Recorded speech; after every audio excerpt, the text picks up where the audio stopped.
Guys, one of these two habits will determine कि आने वाला जो 1.5 मंथ्स है for your rest of the exam preparation वो बहुत रोते हुए जाने वाला है या फिर आपका अच्छे से निकल जाएगा एंड प्रोबेबली आप एग्जाम भी थोड़ा कॉन्फिडेंटली दे पाओगे। फर्स्ट थिंग, आप अपना डेली प्रोडक्टिविटी मेजर करने के लिए आप टाइम मेजर कर रहे हो कि आप कितने बजे लाइब्रेरी जाने वाले थे या घर पे उठ के पढ़ने वाले थे और आप कितने बजे तक पढ़े एंड उसके टोटल नंबर ऑफ आवर्स क्या है, उसके बेसिस पर आप मेजर कर रहे हो अपना प्रोडक्टिविटी। या तो फिर अपना प्रोडक्टिविटी आप इस हिसाब से मेजर कर रहे हो कि every day what ever you study उससे आपका कितने मार्क्स का कवरेज हो रहा है। if you are the person who is doing the first thing, that is measuring the time, trust me, आपका आने वाला 1 मंथ एंड 10 डेज जो अभी बचा हुआ है वो इतना रोते हुए एंग्जाइटी और पैनिक में जाने वाला ना जिसका कोई हिसाब नहीं है। वाई? बिकॉज आपने जानबूझ करके अपने पैर में कुल्हाड़ी मारने वाला जो कहावत है ना वो आपके ऊपर एप्ट होता है। टाइम मेजर करके क्या कर लोगे?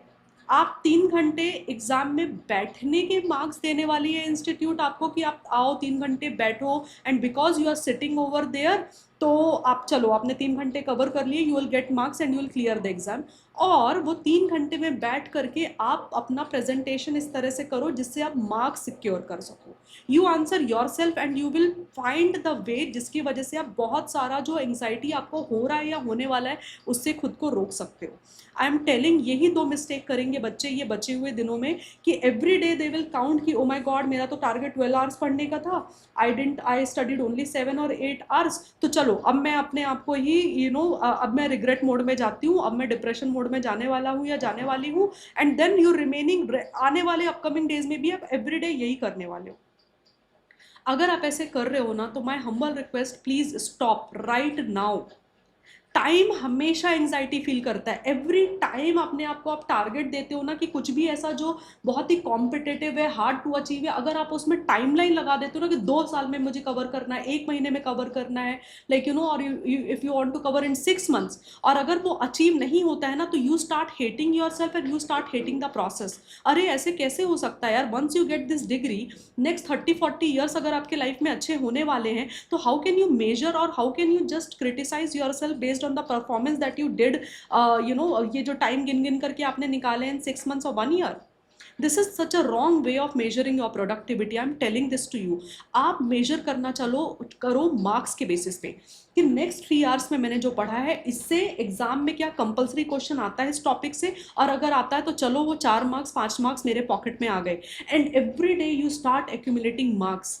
और अभी मैं कब, दिस इज 22 ऑफ मार्च, आप 22 ऑफ मार्च से 30 ऑफ अप्रैल तक ये प्रोसेस करके देखो एंड देखो आपके ओवरऑल मार्क्स एक्यूमुलेशन कहाँ से कहाँ पर पहुंच जाता है। And you will be a much more confident person sitting in the exam knowing कि जो 4 नंबर 5 नंबर 6 नंबर के क्वेश्चन ये टॉपिक से आने वाले थे, इंपॉर्टेंट टॉपिक से, that I have already covered, right? So rather than feeling anxious and wasting your entire attempt in a thought कि यार होगा नहीं होगा पास, बाकी बच्चे तो 15-16 घंटे पढ़ रहे थे, मैंने तो 8 ही घंटे पढ़े, ऐसे करके वेस्ट करने से तो बेटर है ना कि जितना आपके पास में टाइम बचा है उसमें से आप मार्क्स का कवरेज बढ़ाओ। Every time you are studying you appreciate yourself कि आपने चलो ये 3 घंटा स्पेंड किया लेकिन ये 3 घंटे से 4 नंबर का कवरेज आ गया उस पर्टिकुलर सब्जेक्ट का। फिर उसके बाद में next day repeat that process for all the subjects. And then you will be the person coming back to me and saying कि हाँ यार ये मार्क्स मेजर करने का जो स्ट्रैटेजी था ना ये काम आया, so I stopped focusing on R and I started focusing on marks. इससे मेरा ओवरऑल बैठने का कैपेसिटी भी इंक्रीज हो गया and I use to feel motivated कि मैंने जो पढ़ा है अभी तो वो एग्जाम में आने ही वाला है and I will be able to do it.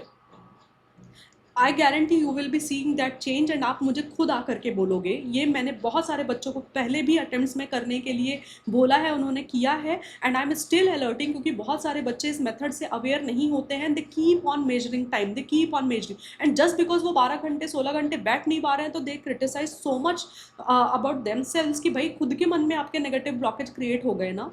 Gate out of it. I am telling this to you. Marks पर जाओ यार, आप सभी इंटेलिजेंट है। सीए को पास करने के लिए कोई एक्स्ट्रॉर्डनरी इंटेलिजेंस नहीं चाहिए। सो इररिस्पेक्टिव ऑफ इंटर में हो, फाउंडेशन में हो, फाइनल में हो, you will be able to clear the exam in the remaining time. अभी तक भी आपने पढ़ा है, आप आगे भी एक्यूमुलेट कर लोगे marks. So please trust your abilities, start measuring marks every single day rather than time.